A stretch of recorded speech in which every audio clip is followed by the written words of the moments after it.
कृष्ण ऐसे हैं, कृष्ण वैसे हैं, कृष्ण कैसे हैं। ब्रिज में एक संत होते थे माधव दास, यही कलयुग की घटना है। बेहद प्रेम करते थे कृष्ण से, बेइंतहा प्रेम, अनन्य भक्त ठाकुर जी। अद्भुत भाव था उनका, सबके भीतर कृष्ण दिखते थे उनको, हर जीव के भीतर कृष्ण दिखते थे और वास्तविकता यही है। तो माधव दास को हर जगह कृष्ण दिखते थे। तो माधव दास वहीं रहते थे, लताओं में, कुंज गलियों में, सारा दिन भगवान का नाम भजते हुए व्यतीत करते थे। पता है भोजन क्या करते थे? आश्रम में जो संत आते थे वो सब जो भोजन कर लेते थे, उनका झूठा जो भोजन बच जाता था उसको इकट्ठा करते थे, सारे पत्तलों को इकट्ठा करके, उस भोजन को इकट्ठा करके फिर उस झूठे भोजन से भगवान को भोग लगाते थे और फिर उस भोजन को खुद पाते थे। ऐसा अद्भुत भक्त कभी आपने नहीं सुना? नहीं सुना। अब वो जो है ये नित्य क्रिया थी उनकी, संतों का झूठा भोजन इकट्ठा करना, भगवान को भोग लगाना और फिर खुद पाना। एक दिन बड़ी जोरों से भूख लगी थी उनको, फटाफट संतों का भोजन इकट्ठा किया, इकट्ठा करके फटाफट पत्तल में डाला और एक कोर मुंह में डाल लिया। जैसे ही मुंह में डाला ना तो याद आया आज भगवान को भोग नहीं लगाया। अब मुंह में कोर है, एहसास हुआ कि भगवान को भोग नहीं लगाया। भगवान को भोग लगाए बिना खाए कैसे माधव दास? अब उसको उगल भी नहीं सकता क्योंकि वो संतों का झूठा है और संतों के भीतर कृष्ण दिखते हैं। अब मेरे भगवान का झूठा भोजन मैं उगलू कैसे और बिना भगवान को भोग लगाए मैं निगलू कैसे? शाम से रात हो गई, मुंह ऐसे ही बंद, आंखों से लगातार अश्रु बह रहे हैं, रात बीतने लगी, लगातार रो रहे हैं, ना उगल सकते हैं ना निगल सकते हैं। रोते रोते सुबह हो गई, बैठे हुए वहीं, कहते हैं कि भगवान साक्षात प्रकट हो। भगवान ने कहा माधव क्या बात है, क्यों रो रहा है? तो इशारे से बता रहे हैं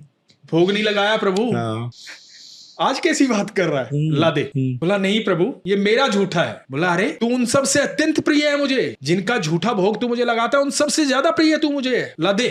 माधव की सुबकियां आ रही है, रो रहे हैं, आंखें लाल हो गई है रो रो करके, मुंह नहीं खोल पा रहे हैं, बिना मुंह खोले रो रहे हैं। एक तो साक्षात ठाकुर जी, वो भी किस कंडीशन में, कुछ बात नहीं कर पा रहा, सुबक सुबक कर रो रहे हैं। उस सुबक सुबक कर रोने में उनका थोड़ा सा मुंह खुला और मुंह से एक चावल का दाना बाहर निकल गया और ठाकुर जी ने वो चावल का दाना उठाया और खा लिया और खा करके भगवान अंतर ध्यान हो गए। अब आप समझ रहे हो भगवान को क्या चाहिए? भाव। भाव, भाव के भूखे हैं वो। बस